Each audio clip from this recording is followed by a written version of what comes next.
নমস্কার বন্ধুরা, আমি এম গার্ডেন পি থেকে প্রদীপ। বন্ধুরা, গত বছর আমি নয়নতারা করেছিলাম। এই গরমে যারা গাছ করবেন, কী গাছ করবেন ভাবছেন, সহজে করবেন এবং খুব হার্ডি গাছ, সেটা হচ্ছে গিয়ে নয়নতারা।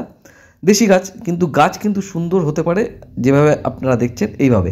আর আমরা সকলে মিলে একসাথে চালু করব। এবছর আমরা বেশ কিছু চারা শুরু করব, অন্ততপক্ষে 10টা গাছ করবেন, দেখুন কী রেজাল্ট হয়।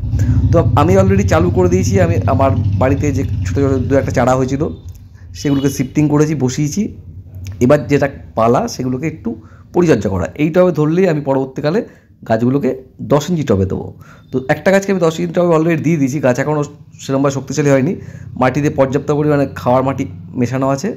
আর যে কাজটা আমাদের প্রথম করতে হবে সেটা হচ্ছে গিয়ে গাছটাকে যত ব্রাঞ্চ বেরাবে প্রথম দিকে, মানে গাছটার হাইটটা 1 ফুট মতন হবে, 12 ইঞ্চি থেকে 14 ইঞ্চি হবে, ওই পর্যন্ত আমরা কোনো ব্রাঞ্চ নেব না গাছ থেকে।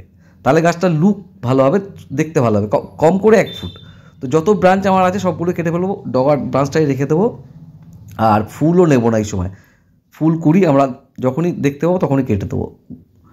এইভাবে গাছটাকে আমরা বাড়িয়ে তুলব, ধীরে ধীরে বড় হয়ে উঠবে। এই গাছ কিন্তু এই ভিঙ্কা বা নয়নতারা, এটা কিন্তু দেশি গাছ সেহেতু কোনো রকম বৃষ্টির জল বা সানলাইট ক্ষতি করতে পারবে না। আমাদের হাইব্রিড নয়নতারাগুলো যেগুলো ছিল সেগুলো কিন্তু আমাদের একটু বৃষ্টির জল পড়লেই গাছগুলো পচে যায়। তা আমাদের প্রাইমারি কাজ যেটা, গাছ কালেকশন করুন, সকলেই পাবেন। দেশি নয়নতারা এমন কিছু না। আমি বলছি 10 থেকে 12টা গাছ করুন, দেখুন পুরো ছাদ ভরে যাবে। আমি যে শুরু করে আপনার সাথে শেয়ার করলাম। আর আপনারা যারা করতে ইচ্ছুক তারা অবশ্যই চালু করে দিন, দেরি না করে। তা আমি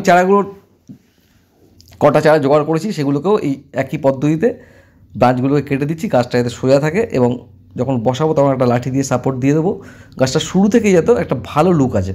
এমনি বসালাম, ব্রাঞ্চ হলো, ফুল হলো, ওটা একরকম। আর গাছটাকে তৈরি করা, এই তৈরি করার জন্যই কিন্তু আমি ভিডিওটা শুরু থেকে আপনাদের দিয়েছি। ভিডিওটা দেখবেন।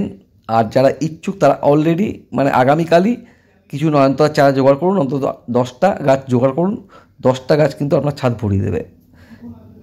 এই গাছটা হচ্ছে গিয়ে, এটাও হাইব্রিড ভ্রিঙ্কা, কালারটা অত্যন্ত ভালো।